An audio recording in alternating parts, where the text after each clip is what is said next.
Yo confío en que todo padre sabio aquí está consciente de que si quiere hacer un buen trabajo en la vida de sus hijos, no puede limitarse a lidiar solo con su conducta. Todo padre sabio está consciente de que debe pastorear el corazón. Pastorear el corazón. Mis hermanos, no es suficiente que nuestros hijos obedezcan una orden. Si lo hacen de mala gana, si lo hacen con un espíritu quejoso, o si en el fondo están usando la obediencia como un chantaje, es decir, porque ellos quieren algo de nosotros y dicen, mejor estoy frío con papi y mami y hago lo que me piden. En este caso la obediencia es un medio para lograr un fin egoísta. Dame, hijo mío, tu corazón, le dice un padre sabio a su hijo en Proverbios capítulo 23, versículo 26. Y mis hermanos, si eso se relaciona, si eso se aplica a la relación entre padres e hijos, ¿cuánto más a nuestra relación con Dios? Él no quiere de nosotros una fachada de obediencia. Él no quiere de nosotros una fachada de espiritualidad. Él no quiere de nosotros una fachada religiosa. Mis hermanos, Dios quiere nuestro corazón, el tuyo y el mío. De ahí la reprensión de Cristo a los líderes religiosos de su tiempo. Recuerden Marcos capítulo 7 versículo 6, bien profetizó de vosotros Isaías diciendo, hipócritas, este pueblo de labios me honra, pero su corazón está lejos de mí. Mis hermanos, si el corazón está lejos de Dios, nuestras alabanzas de labios no son más que palabras vacías. Nuestro servicio a Él son una ceremonia sin vida. Mis hermanos, Dios quiere de nosotros todo nuestro ser como un sacrificio vivo, dice Romanos capítulo 12, nuestro cuerpo y nuestro espíritu involucrados en nuestro servicio, en nuestra alabanza, en nuestra adoración, porque todo nuestro ser es de Él. Él nos compró. Esa es una de las enseñanzas clave que encontramos en el pasaje de Ageo que vamos a considerar en la mañana de hoy. Pero por amor a aquellos que nos visitan, permítanme tomar unos breves minutos para poner esta historia en su contexto. En el año 586 antes de Cristo, los babilonios destruyeron la ciudad de Jerusalén, destruyeron el templo que Salomón había construido y se llevaron cautivos a un gran número de israelitas a Babilonia. Pero tal como Dios había profetizado en el libro de Daniel, unos años más tarde los persas conquistaron a los babilonios y el rey Ciro el Grande de Persia emitió un decreto para que aquellos judíos que lo desearan regresaran a Jerusalén para reconstruir el templo y la ciudad. En el año 537 antes de Cristo, unos 50,000 israelitas regresaron a Jerusalén, liderados por Zorobabel, el gobernador, y de inmediato se pusieron a la labor, se dedicaron a la labor de la reconstrucción del templo. Pero al año siguiente Ciro muere en batalla y comienzan a surgir una serie de presiones. Los judíos comienzan a enfrentar una serie de problemas y ese impulso inicial comienza a enfriarse hasta que la obra se detiene por completo durante 16 años. Es en ese contexto que Dios les envía al profeta Ageo en el año 520 antes de Cristo, que los exhorta a arrepentirse, que los exhorta a poner sus prioridades en orden, a salir de esa apatía espiritual en la cual estaban sumidos. Todo el pueblo reacciona al mensaje de la palabra y de inmediato reinician el proyecto de reconstrucción. Pero al llegar al versículo 10 del capítulo 2, la porción del pasaje que nos toca predicar en esta mañana, nos damos cuenta que todavía las cosas no estaban caminando bien.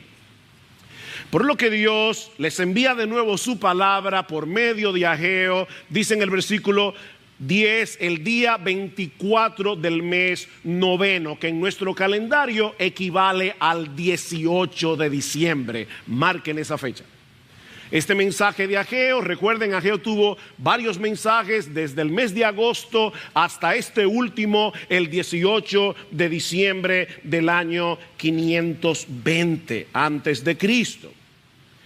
Tal parece que algunos de estos israelitas estaban suponiendo que todo iba marchando bien por el hecho de ellos haber comenzado la reconstrucción del templo. Pero lo cierto es, mis hermanos, que no todo estaba bien.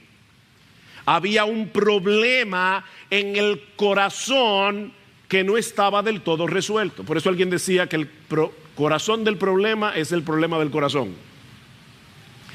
Ellos habían reiniciado la obra, pero todavía había un problema. La mera reconstrucción del templo, por importante que esto fuera, no implicaba necesariamente un verdadero arrepentimiento de corazón por la forma como ellos habían relegado a Dios a un segundo plano por casi 16 años. Y es por eso que lo primero que hace Ageo, o para ser más precisos teológicamente, lo primero que hace Dios, no olviden que esto es un mensaje de Dios por medio de su profeta, lo primero que hace Dios por medio de Ageo es llamarlos a considerar seriamente la condición de sus corazones. Vean una vez más el versículo 10. El día 24 del mes noveno, en el año segundo de Darío, vino la palabra del Señor al profeta Ageo diciendo: así dice el Señor de los ejércitos, pide ahora instrucción a los sacerdotes. Y me llama la atención que no dice pidan, dice pide tú. Esto es un mensaje muy personal. Tú, miembro de Iglesia Bíblica del Señor Jesucristo, este mensaje es para ti. Olvídate de tu hermano que está al lado tuyo. Este mensaje es para ti. Pide ahora instrucción. Si alguno lleva carne consagrada en la falda de su vestidura y toca con su falda pan, alimento cocido, vino, aceite o cualquier otro alimento, ¿quedará consagrado? Y los sacerdotes respondieron y dijeron no. Y dijo Ageo: y si alguno inmundo por el contacto con un cadáver, esto es una ley levítica, toca cualquiera de estas cosas, ¿quedará inmunda? Respondieron los sacerdotes y dijeron sí, quedará inmunda.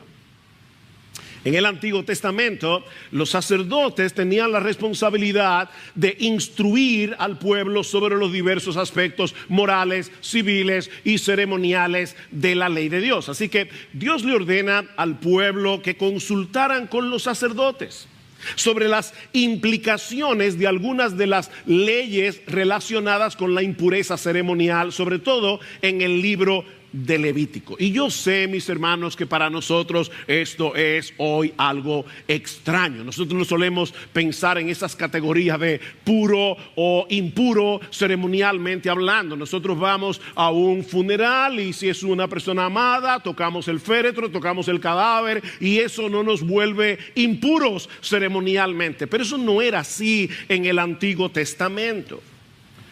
Cuando un judío tocaba un cadáver, cuando un judío tocaba algo inmundo, quedaba ceremonialmente impuro. Y lo que eso quiere decir es que por un tiempo ese judío no podía participar libremente del culto público en el templo.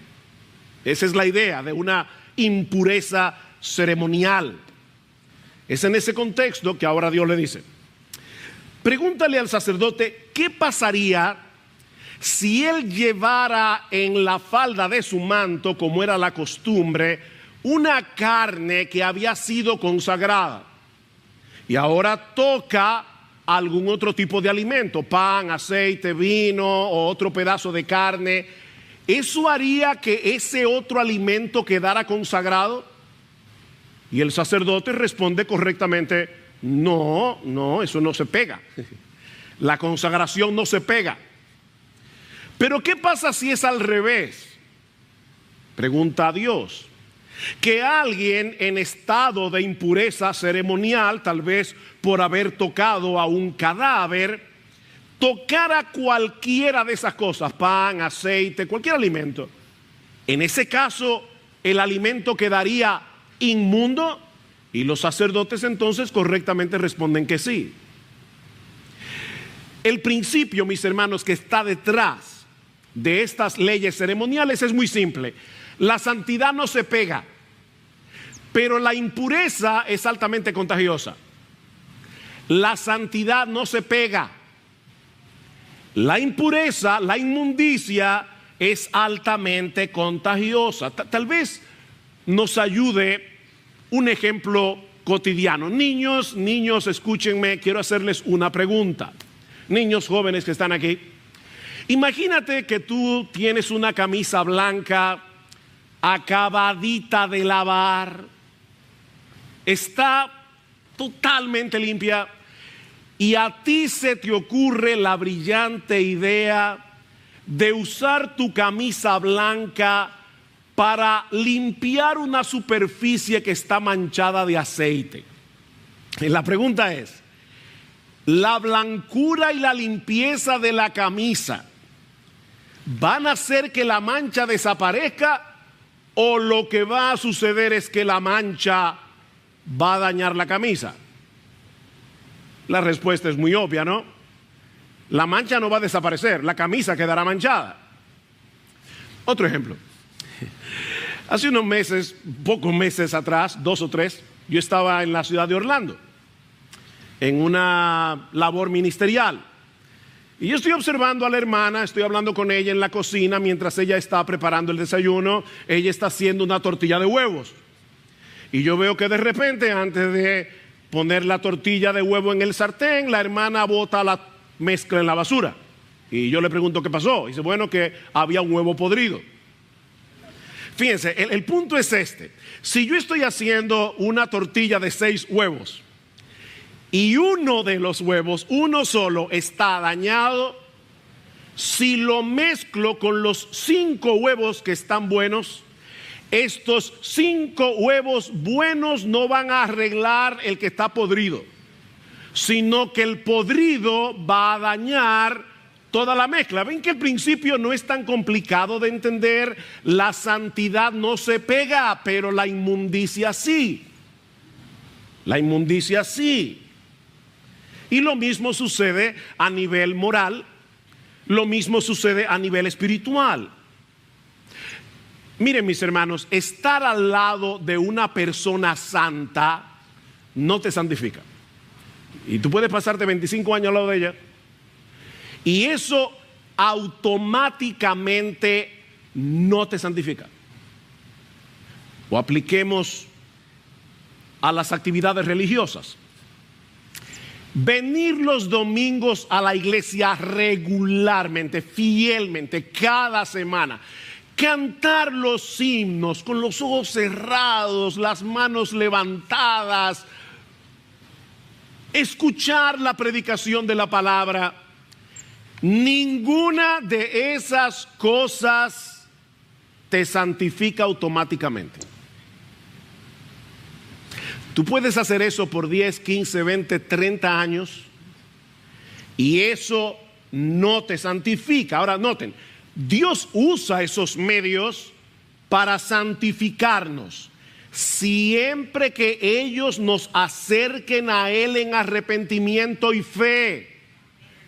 Si nuestro corazón está lejos de Dios, estar en el lugar correcto, haciendo las cosas correctas, no te sirve de nada.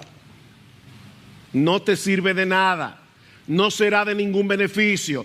Debemos arrepentirnos de nuestros pecados. Debemos arrepentirnos de todos los ídolos que han estado suplantando a Dios en nuestro corazón. Debemos volver a ponerlo a Él en el lugar que le corresponde, volver a poner en Él toda nuestra confianza, nuestro deleite, nuestra seguridad. Eso es arrepentirse. Es volverse del pecado a Dios, es dejar de confiar en cualquier cosa que no sea Dios para volver a poner nuestra confianza, todo nuestro deleite, toda nuestra satisfacción únicamente en Dios. Por casi 16 años, estos israelitas a los que Ageo les estaba predicando habían estado muy ocupados en sus propios negocios, habían estado muy ocupados en sus casas artesonadas, estaban muy ocupados en sus placeres, en sus propios deleites, a tal punto que habían relegado a Dios a un lugar muy secundario en sus vidas. Vean una vez más el capítulo 1 que ya estudiamos, versículo 3. Entonces vino la palabra del Señor por medio del profeta Ageo diciendo: ¿es acaso tiempo para que vosotros habitéis en vuestras casas lujosas, en vuestras casas artesonadas, mientras mi casa, el templo, está en ruinas, está desolado? Es tiempo para ustedes, pero no es tiempo para Dios. Y aunque ellos habían comenzado a reedificar el templo, mis hermanos, eso no necesariamente implicaba que todo el pueblo estaba consciente de lo mucho que se habían alejado de su comunión con Dios. No estaban tan conscientes de lo trastornadas que estaban sus prioridades. Es por eso que a lo largo de todo el libro nosotros vemos una y otra vez el llamado de Dios a considerar. Capítulo 1, versículo 5. Ahora pues, así dice el Señor de los ejércitos: considerad bien vuestros caminos. Dios no quiere de nosotros un activismo irreflexivo. Versículo 7, así dice el Señor de los ejércitos: considerad bien vuestros caminos. Versículo 15 del capítulo 2, ahora pues, considerad bien esto de hoy en adelante. Versículo 18, pero considerad bien esto desde hoy en adelante. Y al final del versículo 18, considerad bien. Es insistente. Deténganse a pensar. Examinen sus corazones. ¿Cómo está tu comunión con Dios? ¿Qué tan importante es para ti obedecer lo que Él nos manda en su palabra, movido por un sentido de gratitud, con el propósito de agradarlo a Él? Señor, yo no voy a hacer esto, voy a hacer esto porque yo sé que es lo que te agrada a ti. ¿Qué tan consciente tú vives de agradar a Dios? Mira, mi hermano, mi hermana, no vivas tu vida cristiana en automático. No vivas tu vida cristiana haciendo por inercia lo que se supone que todo creyente debe hacer. Ahora voy a leer mi Biblia, ahora voy a orar, ahora voy a venir a la iglesia, ahora voy a cantar, ahora me voy a involucrar. Nosotros hemos estado hablando de involucrarnos en los diferentes ministerios, y el más importante ahora mismo es cuna, corral, la escuela dominical. Eso es importante, pero no lo hagas por inercia. No lo hagas en automático, porque óyeme bien, mi hermano, ninguna de esas actividades religiosas son un fin en sí misma. Dios usa todas esas cosas para que nos acerquemos a Él. La mera reconstrucción del templo no servía para nada sin un verdadero arrepentimiento. Más bien, Dios le dice: ustedes están profanando lo que están haciendo porque no hay en vosotros un arrepentimiento de corazón. Vean el versículo 14. Ahora viene la aplicación de Ageo. en su época. Entonces volvió a hablar a Jehú y dijo: así es este pueblo y así es esta nación delante de mí, declara el Señor, y así es toda obra de sus manos, y lo que aquí ofrecen inmundo es. ¿Se dan cuenta del problema? La mera reconstrucción del templo no servía para nada si ellos no resolvían el corazón del problema. Y el corazón del problema es el problema del corazón. El corazón del problema es el problema del corazón.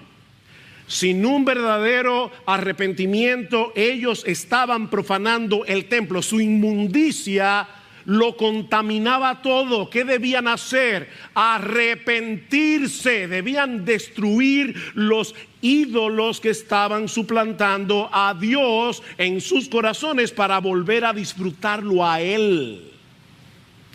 Mis hermanos amados, ¿qué era lo que significaba este templo? ¿Era simplemente construir un edificio y ya todo estaba bien? No, recuerden que la reconstrucción del templo era importante porque ese templo representaba la presencia y la gloria de Dios en medio de ellos. Pero ¿saben qué? Para poder disfrutar de esa presencia, tú tienes que tener un corazón arrepentido. Por eso decía Lutero que la vida cristiana consiste en volver una y otra vez al arrepentimiento y a la fe. No es una sola vez que tú te arrepientes, no es una sola vez que tú crees. Constantemente tenemos que volvernos de nuestros pecados a Dios. La vida cristiana es una vida de arrepentimiento. Es por eso que en el templo había un altar. ¿Y para qué era el altar? Para llevar a cabo los sacrificios. ¿Y para qué eran todos esos sacrificios? Bueno, mis hermanos, todo el sistema sacrificial del Antiguo Testamento estaba diseñado para que un pueblo inmundo pudiera acercarse a un Dios 3 veces santo y tener comunión con Él. Ese era el propósito. En nuestra mente occidental, cuando nosotros pensamos en todos esos sacrificios de corderos, toda esa sangre, nos parece algo tan cruel que perdemos de vista la hermosura detrás del sistema. Hay una hermosura detrás del sistema sacrificial, porque lo que Dios diseñó fue un sistema de sacrificios para que el pueblo pudiera acercarse a Él, para que el pueblo que era inmundo, a través de estos sacrificios, hasta que llegara aquel que verdaderamente simboliza esos sacrificios, el Cordero de Dios que quita el pecado del mundo, estos judíos en el antiguo pacto pudieran acercarse a Dios y tener una comunión deleitosa con Él. No era como ya sacrifiqué mi cordero, bye bye Señor, nos vemos el próximo sábado. No, esto no funcionaba así. No era un asunto ritualista, no era un asunto meramente ceremonial, era un problema del corazón. Ellos estaban resolviendo un problema del corazón. Mis hermanos, escuchen rápidamente algunos pasajes del Antiguo Testamento que yo temo que fácilmente podemos pasar por alto. Éxodo 18:12. Y tomó Jetro, suegro de Moisés, holocaustos y sacrificios para Dios, holocaustos y sacrificios, y vino Aarón y todos los ancianos de Israel para comer con el suegro de Moisés delante de Dios. Miren, en la cultura oriental una comida es algo súper importante. No es simplemente ir a comer un plato de comida. Es lo que sucede ahí. Jetro lleva a cabo este sacrificio, y Aarón y Moisés, ¿para qué? Para poder comer delante de Dios. ¿Ven? Perdón y comunión, perdón y comunión. Éxodo 24:5. Y envió jóvenes de los hijos de Israel, los cuales ofrecieron holocaustos y becerros como sacrificios de paz al Señor. Y ahora escuchen esto. Y vieron a Dios y comieron y bebieron. Todos estos sacrificios es para que ellos pudieran sentarse a la mesa con Dios, a tener comunión con Él. Un texto más, Deuteronomio 12:6. Y allí llevaréis vuestros holocaustos y vuestros sacrificios y comeréis allí delante de Jehová vuestro Dios y os alegraréis. No era, ya Señor cumplí, mira el cordero, nos vemos. No, perdón y comunión, perdón y comunión.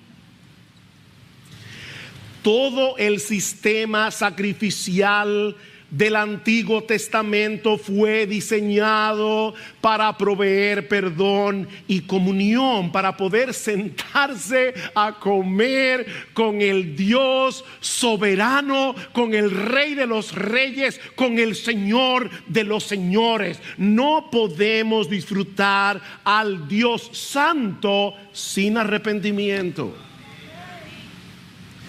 No se podía en el Antiguo Testamento y saben que tampoco se puede en el Nuevo, porque es el mismo Dios y son las mismas demandas de santidad. En 2 Corintios, Pablo le dice a una iglesia cristiana, 2 Corintios 6:16, él le pregunta: ¿hay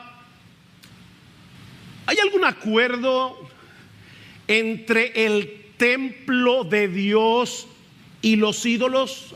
¿Será que acaso Dios envió una embajada de paz y ya se reconcilió con los ídolos y ya hay un acuerdo? Por supuesto que no.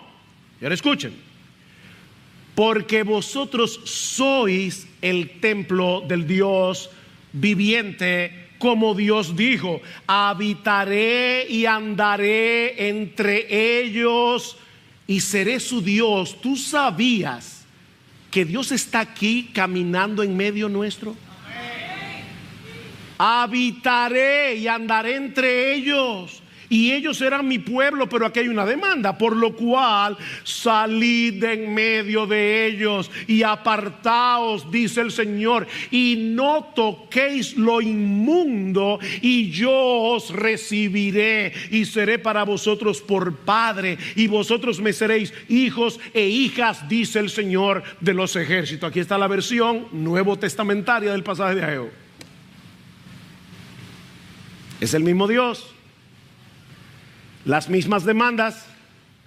No toquen lo inmundo. Mis hermanos, voy a hacer una comparación que obviamente no es del todo precisa, porque, como he dicho muchas veces, la cosa ilustrada nunca ilustra perfectamente lo que ilustra. Es una ilustración, valga la redundancia. Tú quieres tener una deleitosa comunión con tu esposa, agrádala. ¿O qué tú pretendes? Que tú la puedes tratar como si fuera cualquier cosa y entonces después tú quieres que ella esté contigo de risita. Ahora fíjate, ella sigue siendo tu esposa por un pacto que tú hiciste con ella. Ella no deja de ser tu esposa por cómo tú te comportes. Yo estoy hablando, si tú quieres disfrutar de una deleitosa comunión con tu esposa, agrádala. Es fácil de entender, ¿verdad? ¿Qué sigue diciendo Pablo? Así que, amados, aquí está su conclusión: puesto que tenemos tales promesas, limpiémonos de toda contaminación de carne y de espíritu, perfeccionando la santidad en el temor de Dios. Lo que Pablo está diciendo es que si Dios ha prometido habitar en medio nuestro, ¿no debería ser eso una razón suficiente para tomar en serio la santidad de nuestro corazón? Para evitar intencionalmente todo aquello que pueda ser ofensivo a Dios, que pueda alejarnos de Él. Tenemos un gran privilegio, dice Pablo. Dios habita en medio nuestro. ¡Wow! Ahora vivamos en consecuencia. Seamos coherentes. Los israelitas de los días de Ageo preferían disfrutar de sus casas lujosas, no de Dios. No, Dios puede esperar, pero no mi casa, no mis placeres, no mis lujos, no mis deleites, no mi entretenimiento. Dios puede esperar, esto no. Y es por eso que ahora, en la segunda parte del mensaje, aquí va mi segundo encabezado, Dios, a través de Ageo, también llama al pueblo a recordar la profunda insatisfacción que ellos cosecharon como consecuencia de haberlo relegado a él a un lugar muy secundario en sus vidas. Recuerden vuestra insatisfacción, versículo 15. Ahora pues considerad bien esto de hoy en adelante, antes que se pusiera piedra sobre piedra en el templo del Señor. Desde aquel tiempo venía alguno a un montón de 20 medidas y había solo 10, eran menos. Venía alguno al lagar para sacar 50 cántaros y resulta que solo había 20. Y ahora Dios les explica por qué. Os herí con viento abrasador, con añublo, con granizo, en toda obra de vuestras manos, pero ninguno de vosotros se volvió a mí, dice el Señor. ¿Ven el punto? No es difícil. Esta parte del mensaje es muy parecida al primero que Ageo predicó en el mes de agosto, 3 meses antes. Noten el versículo 6 del capítulo 1. Sembráis mucho, pero recogéis poco. Coméis, pero no hay suficiente para que os saciéis. Bebéis, pero no hay suficiente para que os embriaguéis. Os vestís, pero nadie se calienta. Y el que recibe salario en bolsa rota. Y luego a partir del versículo 11, Dios le está diciendo: fui yo el que llamó la sequía. Fui yo el que hice que la tierra no produjera fruto. Yo fui que lo hice. Nosotros solemos hablar de las leyes naturales y fácilmente podemos olvidar que somos nosotros que le llamamos leyes naturales. La Biblia le llama la providencia de Dios. Es Dios el que maneja todas las cosas. Todas las cosas. El campo produce porque Dios hace que produzca. Cae lluvia como esta mañana porque Dios hace que caiga la lluvia. Es Dios el que gobierna su creación. Y Dios les está diciendo aquí: ¿saben qué? Ustedes estaban en la tierra prometida, ustedes estaban en la tierra de bendición, recibiendo y experimentando maldición. ¿Saben por qué? Porque yo hice un pacto con ustedes y en ese pacto habían bendiciones si ustedes me obedecen y maldiciones si ustedes me desobedecían. Y el propósito es que se volvieran a mí. Es que se volvieran a mí, porque no hay una mayor maldición que disfrutar de los bienes de Dios olvidándose de Dios. Serás un miserable si pretendes disfrutar los bienes de Dios olvidándote de Dios. Sí, Dios ha prometido bendecirnos por gracia. Y yo imagino que algunos pueden estar pensando: pastor, pero hay algo aquí que yo no entiendo. ¿Cómo compaginamos esto con la gracia de Dios? ¿Acaso no dice la Biblia que todo lo que Dios nos da lo recibimos de pura gracia y no como resultado de nuestra obediencia?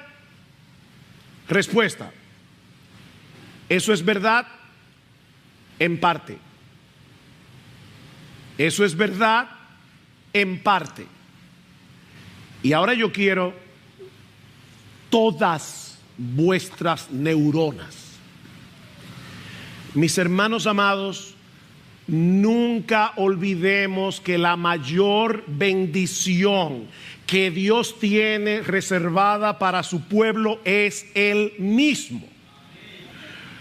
Lo que Dios quiere darnos es la enorme, maravillosa, extraordinaria bendición de estar con Él, de tener comunión con Él, de disfrutarlo a Él.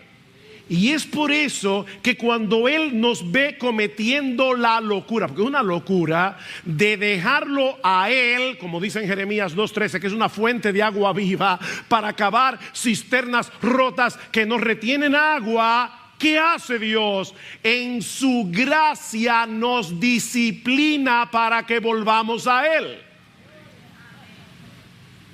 ¿Ven el punto? Es una disciplina de amor. Dios al que ama disciplina. Eso no es lo que hacen los padres sabios, sensatos, que cuando ven a sus hijos coqueteando con algo que puede hacerles daño, les dicen no, no, hijo mío, no. Eso mismo hace Dios, porque Él es un buen padre. Él es un buen padre, y Dios al que ama disciplina. Óyeme bien, mi hermano, el mensaje de la gracia de Dios no está completo si olvidamos que la mayor bendición de Dios para sus hijos es el disfrute de la comunión con Él en el deleite de su santidad.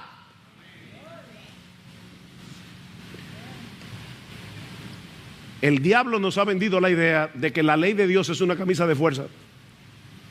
Es como si Dios fuera un matagozo cósmico, un ser aburrido que está allí en el cielo, procurando de todo corazón que nosotros disfrutemos de su aburrimiento. Así que cada vez que Él nos ve disfrutando demasiado de algo, dice, no, prohibido, prohibido, prohibido. No, ese no es el Dios de la Biblia, ese es el Dios que el diablo quiere poner en tu corazón. El Dios de la Biblia no es un tirano, el Dios de la Biblia es bueno y nos ama con un amor inalterable. ¿Qué dice el Salmo 19:8? Los mandamientos de Jehová son rectos y ¿qué producen? Alegran el corazón.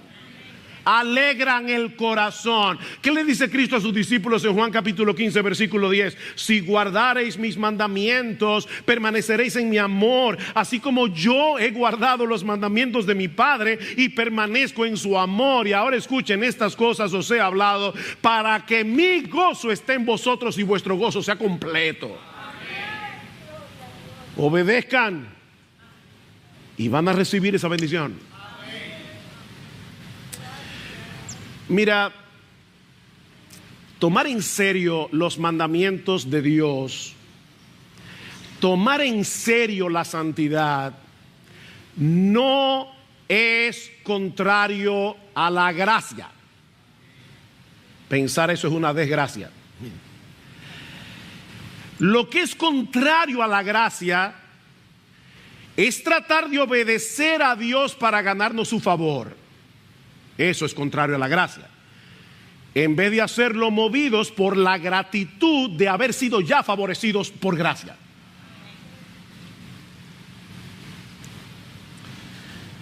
Bryan Chapell, en su libro Santidad por Gracia, y lamento que no esté en español, creo, dice lo siguiente al respecto. Oigan esto: el legalismo hace que los creyentes piensen que Dios los acepta por lo que ellos hacen. El libertinaje hace que los creyentes piensen que a Dios no le importa lo que ellos hacen. Ambos errores tienen terribles consecuencias espirituales. El legalismo y el libertinaje son primo hermanos.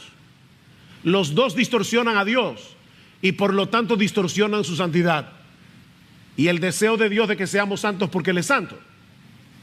Sigue diciendo Bryan Chapell: Dios no nos ama porque nosotros lo obedecemos. Olvídense de eso. Dios no nos ama porque nosotros le obedecemos, pero no podemos conocer las bendiciones de su amor sin la obediencia. las bendiciones de su amor, el deleite de su amor. Así que, dice Chappell, un enfoque en una gracia que subestima las demandas de obediencias del mismo Cristo niega el conocimiento de Cristo y su intimidad con Él. Eso no es gracia. ¿Qué dice Pablo en Romanos capítulo 6? Ustedes han muerto al pecado. No sigan obedeciendo al pecado. No sigan presentando vuestros cuerpos, vuestros miembros de vuestros cuerpos para servir a la iniquidad. ¿Saben por qué? Porque ya no estáis bajo la ley, sino bajo la gracia. Espérate. El pecado, dice Pablo, ya no se enseñoreará de vosotros. ¿Saben por qué? Porque ustedes no están bajo la ley, están bajo la gracia. Y yo creo que ese es uno de los textos más mal interpretados en el día de hoy.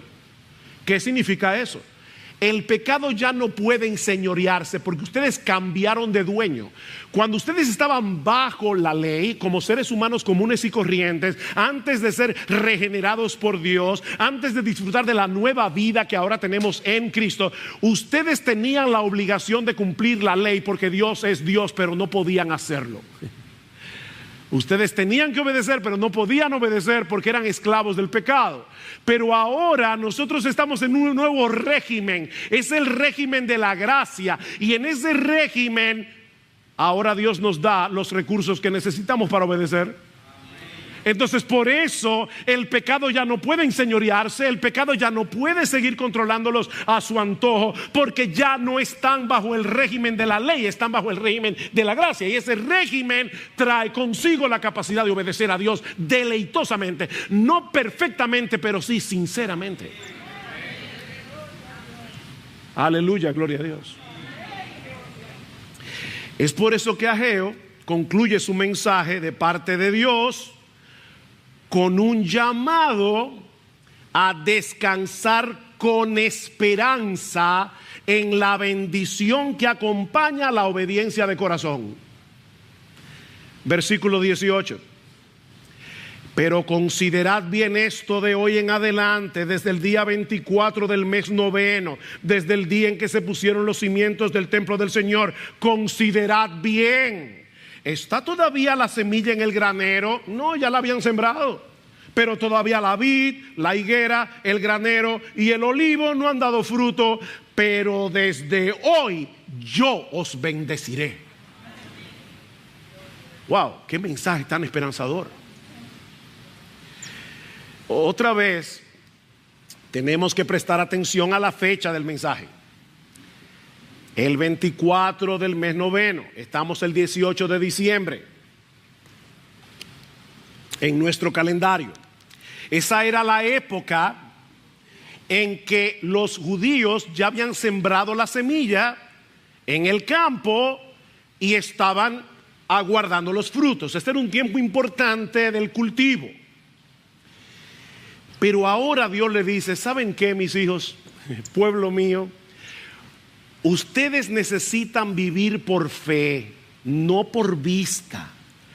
Porque no parece lógico sacar tiempo de vuestro trabajo en el campo en una época tan crucial para continuar con la reparación del templo. Eso no parece lógico.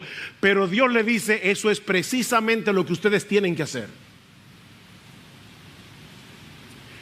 Pónganme en mi lugar. Yo soy el primero, no importa que estemos en época de cosecha. Pónganme en mi lugar, yo soy el primero. Vivan por fe. Pruébenme.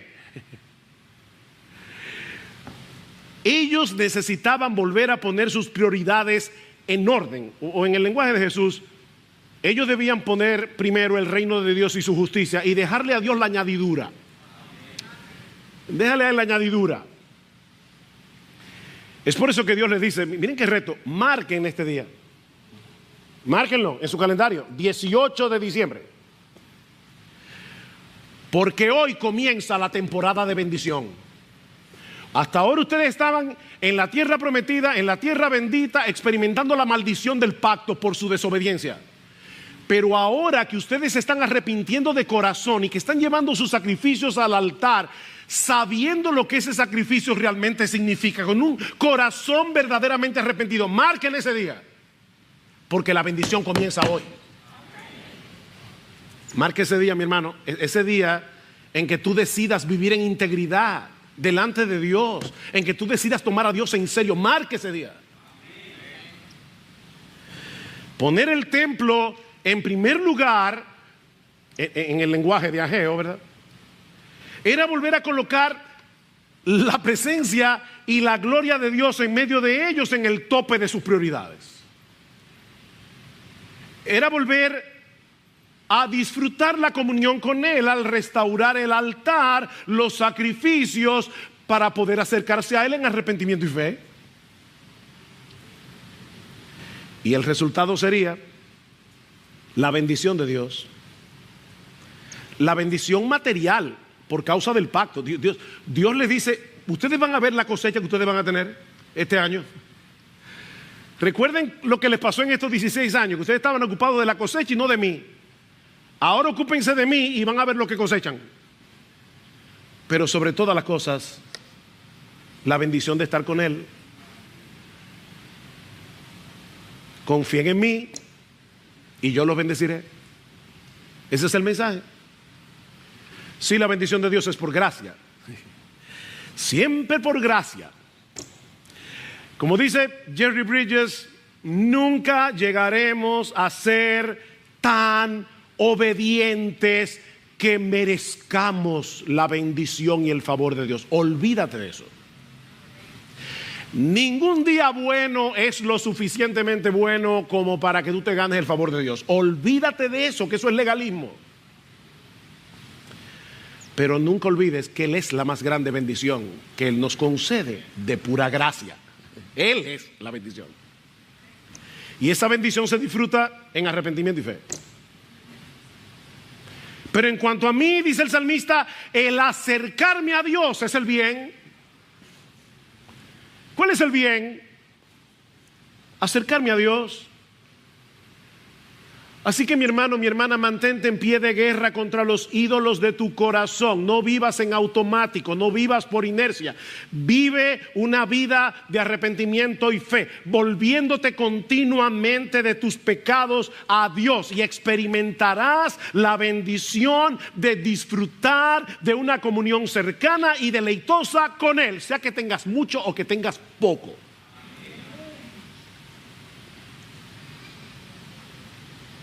Dios no te salvó de pura gracia para que ahora tengas licencia para pecar. Dios no te salvó de pura gracia para que tengas en poco sus mandamientos. Dios te salvó para que puedas disfrutarlo a Él en la hermosura de su santidad.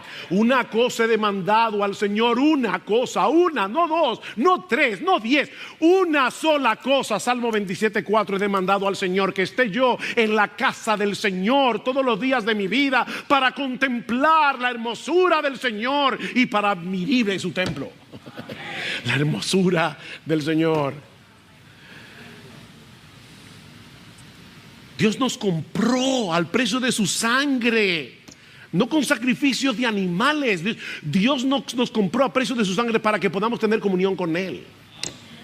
Estaba leyendo que en el año 2019 hay una subasta que se hace todos los años para comer con famosos. ¿Cuánto tú pagarías por comer con un famoso? Bueno, en el año 2016, en una subasta, un tipo estuvo dispuesto a pagar $4.6 millones para comer con Warren Buffett. Y le dieron un bono.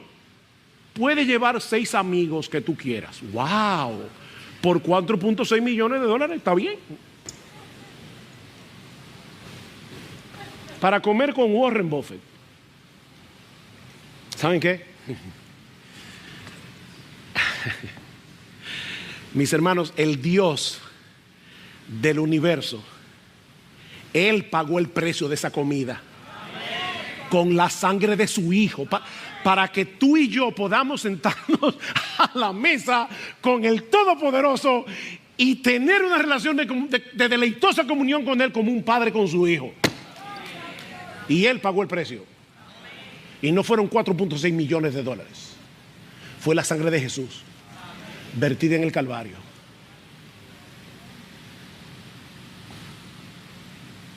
Hay un pasaje en el libro de Zacarías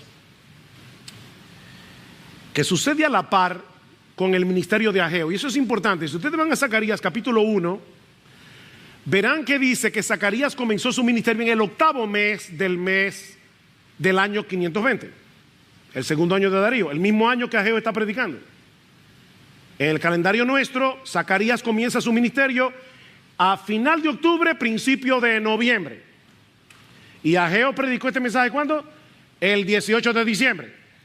¿Marcaron la fecha? Así que esto que Zacarías vio probablemente fue en el medio del segundo mensaje de Ageo y al tercero, predicando al mismo pueblo. Al mismo pueblo. El profeta tiene una visión. Él ve al sumo sacerdote Josué, el que vino con Zorobabel, vestido de ropas inmundas, y la idea es manchadas de estiércol. No olviden que en el mes séptimo se había llevado el día de la expiación, el día de Yom Kippur, y esto estaba muy fresco en su mente. Los sacerdotes tenían que estar muy bien lavados y sus ropas muy bien lavadas para poder ofrecer este sacrificio. Así que Zacarías ve en visión lo peor, lo más inmundo, lo más asqueroso que puede pasar con un sacerdote. Sus ropas estaban salpicadas de estiércol. Pero entonces el ángel del Señor ordenó a los que estaban delante de Josué que le quitaran sus vestiduras contaminadas, y le dice a Josué: mira que he quitado de ti tu iniquidad y te vestiré de ropas de gala. Y ahora viene la parte más gloriosa de este pasaje, versículos 8 y 9, Zacarías 3. Pues he aquí, yo voy a traer a mi siervo el renuevo, y quitaré la iniquidad de esta tierra en un solo día. ¿Ustedes se imaginan a Zacarías escuchando esto? Durante siglos el pueblo de Israel había estado presentando sacrificios de animales en el día de la expiación, porque nunca podían purificarse de una vez por todas de todos sus pecados. Ellos estaban muy conscientes de su contaminación, ellos estaban muy conscientes de su necesidad de purificación. Y ahora Dios le dice a Zacarías: mira, va a llegar un día en el que ya no se van a necesitar más sacrificios, porque yo voy a borrar por completo toda la iniquidad de la tierra en un solo día. ¿Cómo podía ser esto? Eso es lo que vamos a recordar en la cena del Señor. Mi siervo el renuevo vendrá. Como dice un erudito del Antiguo Testamento, siglos más tarde otro Josué apareció. No olviden que Josué es el nombre de Jesús en hebreo. Jesús es griego, Josué es hebreo. Así que Josué es Jesús. Otro Josué apareció, y este nuevo Josué llevó a cabo un proceso a la inversa del que Ageo describe en nuestro pasaje. Él entró en contacto con nuestra inmundicia al cargar con nuestros pecados, pero en vez de contaminarse, Él nos purificó a nosotros. ¿Ven? El punto a la inversa. Ahora recuerden, Ageo predica este mensaje el 18 de diciembre, Zacarías probablemente un mes antes. Aquí hay un proceso al revés. El que no conoció pecado, por nosotros a él Dios lo hizo pecado, para que nosotros fuésemos hechos justicia de Dios en él. O como dice en Hebreos capítulo 10 versículo 14, con una sola ofrenda él hizo perfecto para siempre a los santificados, a ti y a mí.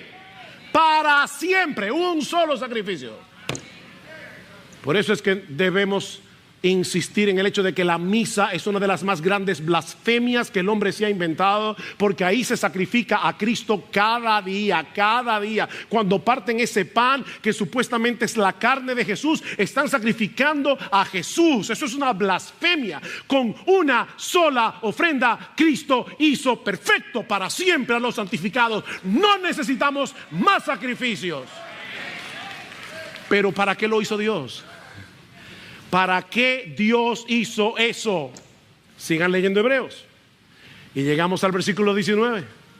Y Dios le dice: puesto que ahora tenemos un camino nuevo y vivo, que fue abierto a través del velo de su propia carne, ¿qué debemos hacer? Acerquémonos confiadamente, con corazón sincero, en plena certidumbre de fe, purificados los corazones de mala conciencia